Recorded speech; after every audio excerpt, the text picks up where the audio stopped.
Hey all, this is the Flipflop Experience Podcast. I'm your host, Leah Thrapp, an entrepreneur who turned my love of travel into a career.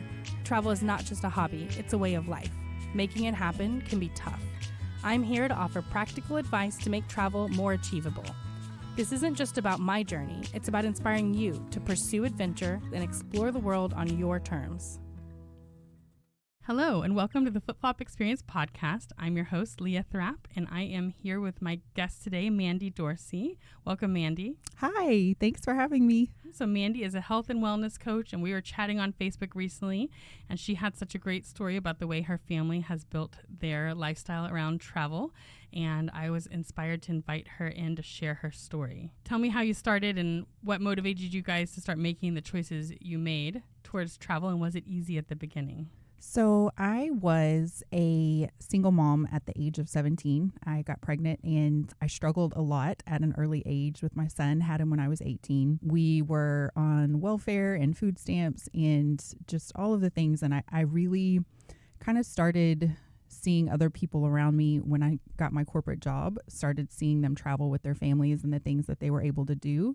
So it was always kind of in the back of my mind that I wanted to do these things with my kids. We just weren't financially able at the time. I was a project manager and kind of worked my way up through the corporate ladder. Was that like a direct, purposeful career choice or something that just happened to you? So I was actually 20 years old and a friend of mine had a job for that company and got me hired on.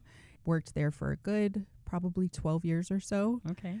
And then I realized that something was kind of missing, and I had gotten pretty unhealthy into a place where I needed to make some changes. And so I started with a health and wellness company, and I did it kind of for the discount. And within about 90 days, I had changed my internal health. I had dropped 30 pounds and people were asking me what I was doing, what I was using. So I ended up actually kind of pursuing that little side discount thing, kind of took it on as a business, like a side business. I was actually laid off from my corporate career of, I think it was a good 13 years, kind of out of the blue. Wow. And because I had started the side business, I was able to kind of take that fork in the road and figure out, did I want to go back into the corporate world or did I want to pursue, this own business thing? So I pursued the home business, and within about a year I was making full-time income, and it just kind of blew up from that point.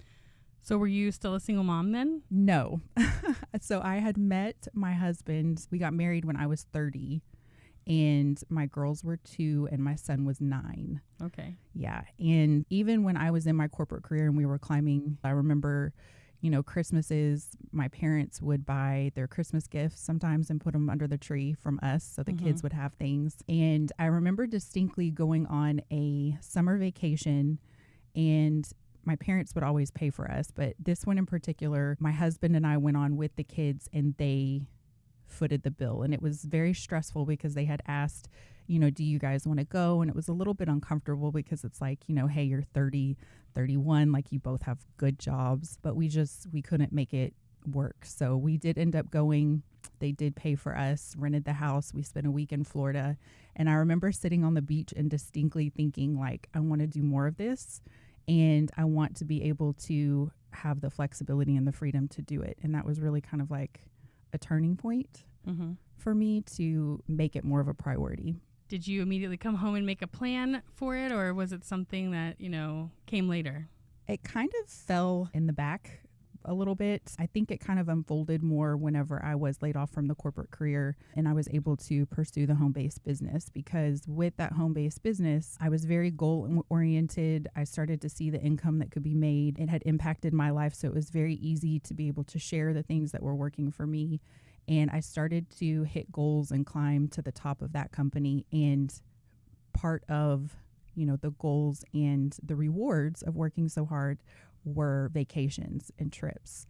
And so when I started to win and earn these trips, not just for myself, but to be able to take my husband as well, that was major for me, because it was like, okay, now I got the travel bug and I'm ready to go full force. It's a very expensive bug to have. Yes, it is. Yeah, that makes sense. So that was when you really thought, oh, okay, this is something we've got to make happen in other ways. Yes. Yeah. I wanted to be able to not just experience it with my husband, but I wanted my kids to experience that as well. And it just kind of came full circle of like sitting on the beach in Florida after my parents paid for this vacation, and then realizing that I could now earn these trips to take my husband on, and then realizing that the money I was making from this new business could now pay for travel to bring my kids and our family of 5. That's awesome. So when you were laid off, were you super terrified or a little bit excited about the prospect of this total life shift, or how did you feel? Oh my gosh, girl. It was rough. I remember sitting in the kitchen and I cried my eyes out, and I probably never prayed so much in my life. And I just kept going back and forth with my husband. You know, I was getting these job offers because, you know, the people that were connected to me in my corporate career were going different places and trying to get me hired on there. And I just knew that I didn't want to work for anyone else anymore. And I didn't want to be at the mercy of someone else telling me, you know, when I could take off, what I could do, that kind of thing. So I've always so much struggled with the concept that you go to work and make money, which for me, most of my motivation for making money was to go on a trip.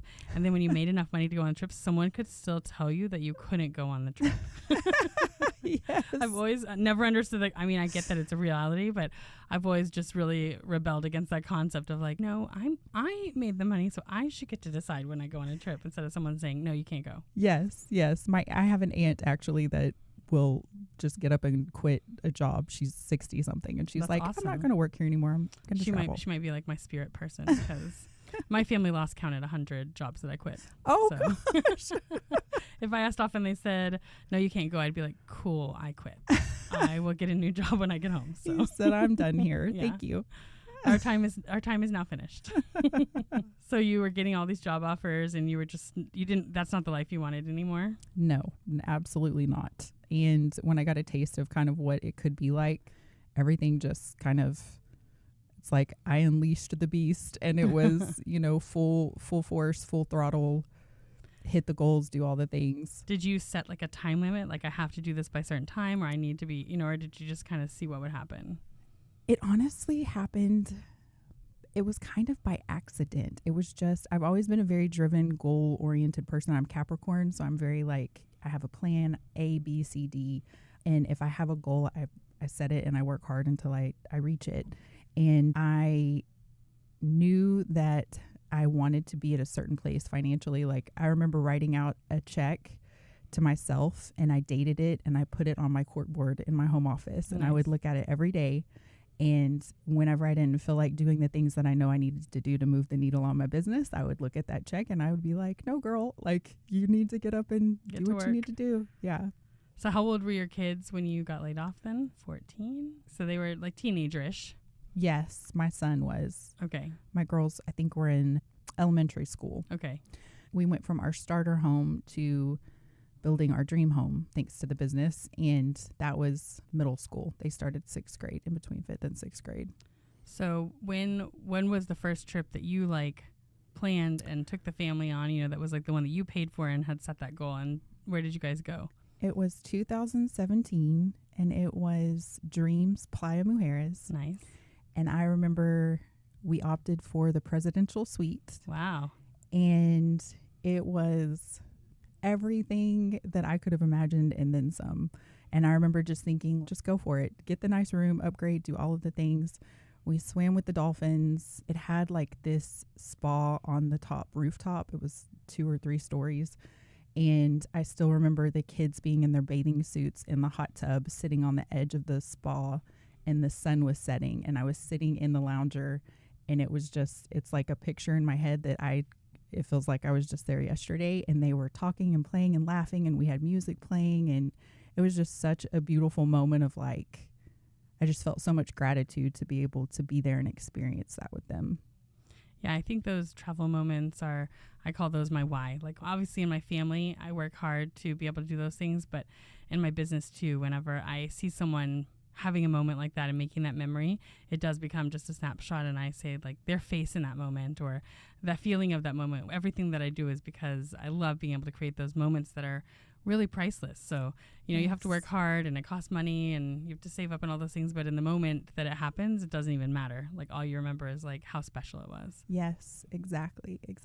I still have those snapshots in my head, and I love the fact my son's 25 and I have 18-year-old twin girls. We still sit around, and it's my favorite thing is like we're together and we're just laughing and bringing back memories of like, do you remember, in Cabo when you said, yo soy no flanky, and we laughed until I peed my pants. And like, there's just all these little moments and things that we have together, and I cherish those so much. Yeah, I think that for me, it's such a important foundational principle in our family that those moments are worth more than any things that you could give your kids. Just having those memories that you can never get rid of. You can break a toy or whatever, forget about your favorite video game, but having those moments that you made together and that are just for y'all is something that's so special. And I hope to instill in my children that like creating those memories with people that you love is one of the most valuable things that you can do. It really, really is. That's something that we vowed to do a couple of years ago, was to no longer do gifts and Christmas at home. And now we travel every Christmas together. That's awesome. I don't think that the girls really liked it at first. They're like, But I remember asking them specifically, what was your best Christmas, or what do you remember the most? And the only thing they could tell me was their iPhones. Really? And I was like, that's it. I'm not buying y'all any more things. We are going to go make memories together. So now that they're getting older, and I think each Christmas it gets better and better, where they're like, where are we going this year? Or what are we doing? So what are some of the places you guys have spent Christmas? We went to Costa Rica, a couple of places in Cancun. Flying into Cancun, that's the other thing with them, is because they don't really like the long airplane rides just yet. So it's got to be like 4 or 5 hours and they're done on the plane. So it's been a lot of flying to Cancun and go to like, Riviera Maya and Playa Mujeres. We're wanting to do Tulum and a couple of other places. Belize. We went to Playa del Carmen last Christmas. I think Costa Rica was probably our favorite Christmas trip. That's a really cool place to go. Yeah. How do you guys decide where to go the next Christmas? Do you like family vote, or do you decide because you're paying, or how does that work? Oh, it gets tricky. Usually I start out and I'll kind of narrow it down and say, kind of do like crowdsourcing to get some feedback. I try to book it. My husband, of course, he's like, book it wherever. So I usually do all of the planning, but I try to reverse engineer it, kind of like I will start with what experiences or things do I want us to do together that I think would be really cool, and then backtrack to figure out like where the place is to do that. Yes. Yeah. That's fun. And it could be really small, like, swim with dolphins, or where's the best sunset, and I'll kind of like Google and research. So do you think that your kids now would like choose to do experiences instead of things as gifts? My son, absolutely. I've created a monster. My girls, I think one of them would. The other one is probably still. She's not all the way sold. She's my Sephora, wants the latest and greatest clothing and whatever. So yeah. Yeah, I mean, everybody has different values. I guess you can't win them all over. That's right. That's right. My hope is that when they get older, and I always tell them, when your dad and I are gone, like I really hope that you cherish these memories. Like, you may not realize it now, but you will, when you get older and when you get kids also. So I hope that translates. And yeah, I wanted to do travel instead of gifts with our extended family for a long time, and I kept suggesting it, and the kids were really little when we first started talking about it, and I think some of the family was like, oh, I don't think the kids that's going to go over very well. I don't think they're going to like it. And I was like, I think you'd be surprised, because for me, growing up doing things with my cousins was the best thing ever. And then for my kids and their cousins, they love being together. And I said, I really don't think that they'd be that sad about it. And so they floated the idea one year, and the kids were all on board. They're small, but they love it. And so now we've been doing it for a few years now, and every year they're like, where are we going to go? Like, what's the plan? And they're really all on board with it. And it's been really fun to see and enjoy together. It's been really nice, because we kind of looped in more people, because our family has really done it since even before we had kids. We were telling our families that you may or may not see us at Thanksgiving. It depends if we're going somewhere. We might not be here. We might be here. If we're here, we'll see you. If we're not, you could come with us if you want. And so now we don't really necessarily travel over Christmas, but it's the Christmas gift. So all of us homeschool our kids, so we have the flexibility to travel not during like the holiday season. And it's been really, really cool to, it's also complicated because there will be 12 to 14 of us usually, but it's really cool to make those memories with all of us together. And, you know, recently I told my sister-in-law, I think we're going to take my oldest to Universal. We're going to give him a Hogwarts acceptance letter for his 11th birthday and take him to Hogwarts. And so we told the kids, I think, like on New Year's Day, we told them, and we were leaving in like, I don't know, 12 days or something. And so we all went together and did it. And when I told her, she said, "Oh, we'll come." And I was like, "Okay." She's like, "Is that okay?" I'm like, "Of course it's okay." And so it was so fun to take the 6 crazy kids and make all those memories. And 2 sets of grandparents came, and you know, we were all there to see the kids' faces and when they were so excited, you know, and that was really special. And I do hope that our kids continue it, you know, when they're grown too. But I'm glad we started them young, so we have a lot of years of us all getting to make those memories together. That's a regret that I wish we would have started earlier, even if it was just, you know, smaller trips. We did start off kind of going to, with the bigger family, going to like Broken Bow and doing like renting a cabin over Christmas, those kinds of things. So started with like more of like a road trip type vacation, right, versus getting on a plane somewhere. But I really wish I would have made it more of a priority earlier. So now that you guys, you know, you've got adults and almost adults in your house and you're still traveling together, what's your plan? I know a lot of people are unsure how to handle it whenever you obviously pay for your kids to go with you when they're kids, but they become adults. How do you guys approach the family trip thing with the dynamics on the money? So we pretty much pay for everything. This is the first year that my son, he actually, like 2 weeks ago, we were talking about Christmas vacation, and he's like, you know, I can get my flight. And I'm like, you know, it's nice. very sweet, but I was like, no, that's okay. I just kind of feel like if we're able to, then just do it. It just makes it easier for everybody. And I'm also I'm getting worse as I get older and as they get older with the YOLO situation, because I'm like, they're going to settle down soon, and like I'm going to have grandbabies, and they're going to have significant others. And so we have invited, you know, like his girlfriend or the older ones when we do vacation. It hasn't happened yet, but we do extend that, you know, depending on how long the relationship is and all of that. And we'll probably do the same with our girls. But yeah, I figure as long as we have the means to. That's awesome.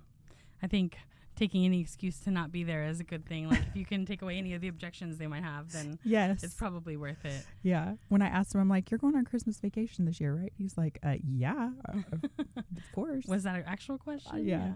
I think the YOLO thing is really a pressure that you feel when your kids are getting bigger, for sure. Yeah. Because definitely sometimes it seems a little excessive whenever I think about like going to Universal for a 11th birthday. But on the other hand, I'm like, but you only turn 11 once. That's right. And I saw something, I think it was even before I had kids or when my first one was little, that just said you only have 18 summers with your kids being your kids, and then they're grown-ups and they have their own lives, and it becomes, and we've seen that, you know, with our sisters and brothers and stuff with the family, where it's like it becomes so hard to get everybody in the same place at the same time and on the same, you know, schedule and plans and all that kind of thing. So I think watching your kids get older, it does become like you just see it, you see the time slipping away and how much is left, and it does probably not like encourage you to make the most wise decisions maybe with the money, but you just think like, well, you know, I always say you can make more money, you can't make more time. That's right. I'm like, Fiji guys, sure, let's go. Let's my husband, of course, I ask him, he's like, book it. But the other thing to that too is not only are they getting older, but we're getting older. And I've always had such a big issue with people saying like, you know, you're supposed to work so hard now to save to retire.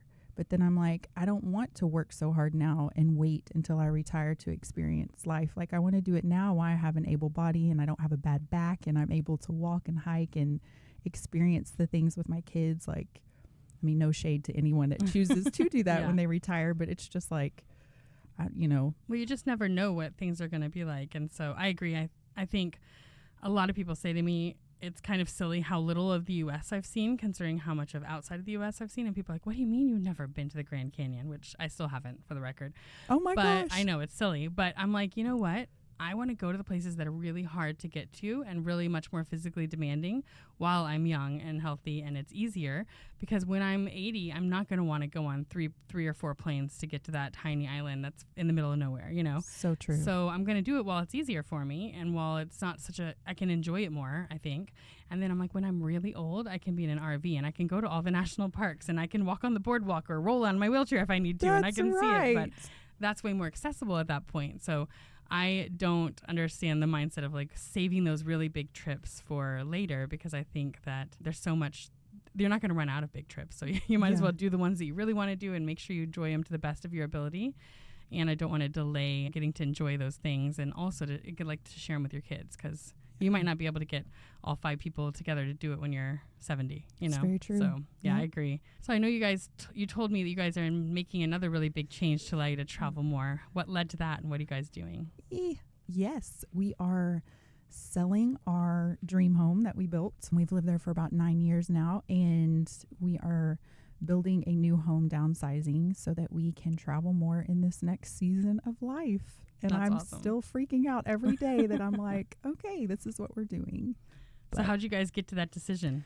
It just kind of happened. I actually got an email about the new construction of houses, and it just kind of snowballed from there. And it just made more sense because we were either going to retire, like we wanted to do like a lake house and live on some land in like 10 years, or go the opposite direction and get a smaller house and, you know, travel and experience more life together. So we're doing the latter.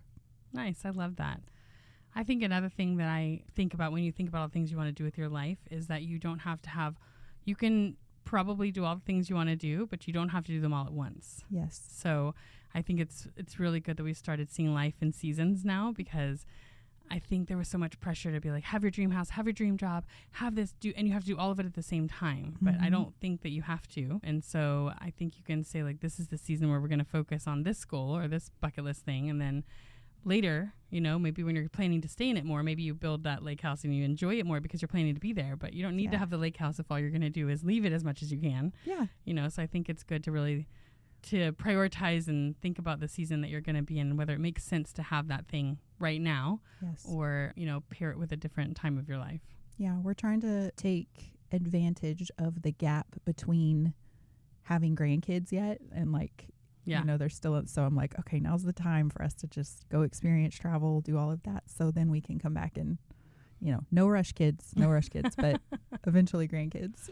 Yes, no, I think about that too, because I think we have a really big gap between our kids. And so I think like, oh, when both of our kids are gone, and then I'm like, but probably then we'll start having grandkids. So it is that same question of like, when is the right time? Like air quote right, because you're always going to be away from something or missing something and trying to balance those things. But I think it's nice that you guys are not waiting till after college, because then you probably are going to have grandkids coming sooner. Yeah. So that's a nice time frame that you guys have set up. Yes. Hopefully we'll see how it works out. What do the kids think about you selling the house? Are they upset or are they fine? I don't think my son cares too much. He just bought his own house and moved out in December. So that's been an exciting time for him. He's doing really well. And then we have one that is away at college, and then one that lives with us and works full time. The one that's away at college kind of shared how she's a little sad about it. The one that lives with us, I don't think she really cares either way. So it's kind of a mixed bag of emotions. I feel like I'm okay with it too, but then sometimes I'm sitting in it in the house, or I'll look outside or do whatever, and just memories come back, and it's like, oh my gosh, we're really selling it and we're moving. So yeah. But I'm excited also. It's a new season and a new place and a new chapter to start together. Well, I always say if something's happening in your life, you should travel to make it better. So if you're sad, go on a trip. If you're happy, go on a trip. If you're celebrating, go on a trip, and it'll give you something else to worry about. Yeah, I like the way you think. I feel like I'm going to be in very big trouble after this podcast. Like I'm going to go online and book some outrageous trip to like Fiji or something that's been on our list, because we've just talked all the travel. Yeah, I love it. Okay, well, I've loved our chat today. Thank you so much for coming in. Thank you for having me. It's been so much fun, and hopefully you have some really big adventures coming in the future. I hope you do go book a really big bucket list trip after this. Thank you. We'd love to follow along. So if somebody wants to check you out on socials, where could they find you? So on Instagram, it's Beauty and Beast Mode Fit, and on Facebook, it is Beauty and Beast Mode. Fun. I love it. Well, thanks for being here again, and happy adventuring. Thanks for being part of the Flipflop Experience. Make sure to subscribe and follow on Facebook, Instagram, and TikTok at Flipflops and Adventures.